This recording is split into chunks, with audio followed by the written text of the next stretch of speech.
After my husband's funeral, I went to my sister's son's first birthday party, and she announced, "My son is your husband's child. So as inheritance, I'll take half of your $800,000 house." She even showed me his will. I said, "Oh, I see," and tried to hold back my laughter. My husband passed away 3 months ago. I'm still not fully functioning most days. Grief comes in waves. Some days are manageable and others feel like drowning. He was my best friend, my partner for 12 years, and I still catch myself reaching for him at night. So when my sister invited me to her son's first birthday, I almost said no. But she insisted, and I thought, maybe it'll be good to be around family. A little laughter, cake, and distraction couldn't hurt. The party itself was normal: balloons, toddlers screaming, family members making small talk. I tried to smile for her sake. I even brought a nice gift for my nephew. Then, right as she was cutting the cake, my sister tapped a glass and said she had an announcement. She smiled so wide and with all the confidence in the world said, "Since my son is actually your husband's child, that means as inheritance, I'll be taking half of your $800,000 house." The room went dead silent. You could have heard a pin drop. I thought maybe it was some horrible joke, but then she pulled out a folded piece of paper. "See? This is his will," she said, waving it in front of me like she was holding a winning lottery ticket.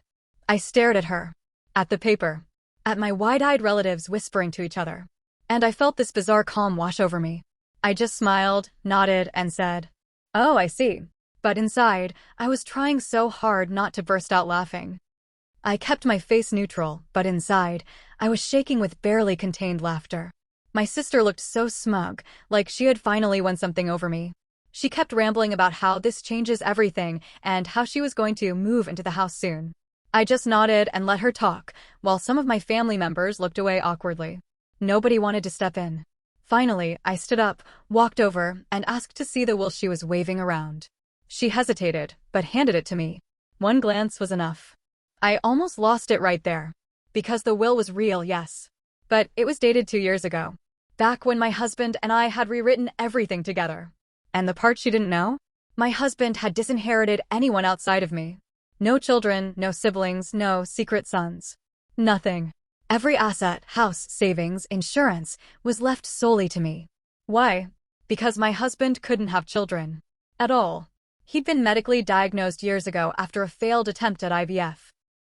It was one of the deepest struggles in our marriage, but we'd made peace with it. We even considered adoption before his health declined. So when my sister dramatically announced her child was his, I knew immediately she was lying. Biologically impossible. I folded the paper neatly, handed it back to her, and said quietly so only she could hear, "You should have done your homework before trying this stunt." Her face went pale. And that's when I decided I wasn't just going to laugh this off. I was going to make her regret ever trying to use my husband's death for her greed. I didn't make a scene at the party. That's exactly what my sister wanted, me flustered, defensive, maybe even crying. Instead, I smiled, hugged my nephew, and left early. But the next day, I got to work. First, I pulled out my husband's updated will, the one written only 8 months before his death. It was crystal clear. Everything was left solely to me. He specifically wrote that no claims from outside parties would be valid. And, just for good measure, it was signed in front of 2 lawyers. Then I went digging. My sister's proof that her son was my husband's child? She had none. No DNA test, no acknowledgement from him, nothing but her word and a very old version of his will. So I set up a family meeting. Everyone who had been at that party was invited. I brought copies of the updated will, my husband's medical records confirming infertility, and my lawyer on speakerphone just in case. I let her talk first. She repeated her story, tried to look pitiful, and even claimed my husband had confided in her that he wanted his son taken care of. That's when I laid everything out. One by one. The updated will. The medical records. The timeline that made her story impossible. And finally, I asked point blank, "If you're so certain, why haven't you filed for a paternity test?" The room went silent again. My sister's face turned red, then white, then red again.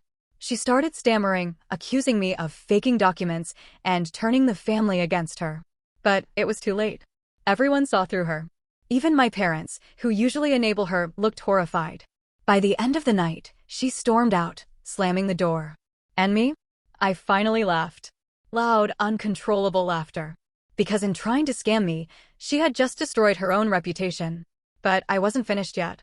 No, she wanted to play dirty with my husband's memory. Now I was going to make sure she paid for it. After that family meeting, my sister avoided me for weeks. But she wasn't done. She actually tried to file a claim in probate court, waving around that outdated will again. I let her dig her own grave.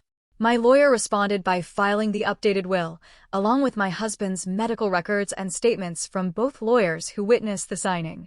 It wasn't even a contest. The judge dismissed her claim in under 15 minutes. And, because she knowingly submitted a false claim to the court, my lawyer suggested pressing for sanctions. I agreed. Suddenly, her little inheritance stunt turned into thousands of dollars in legal fees, and she had to pay mine too. The fallout with the family was brutal, for her, not me. People who once gave her the benefit of the doubt started distancing themselves. Every family gathering since then has been tense, because nobody trusts her anymore.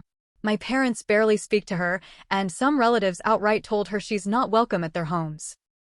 As for me, I still live in the house my husband and I built together. Every room holds a piece of him, a memory of us. It's mine legally, emotionally, spiritually. And my sister? Well, she ended up moving into a cramped rental after blowing most of her money on that failed court stunt. Sometimes I think back to that birthday party, her smug little smirk when she thought she'd won. And then I remember the look on her face when I slid the real will across the table. Priceless. If this story kept you hooked, give it a like, share your thoughts below, and subscribe for more.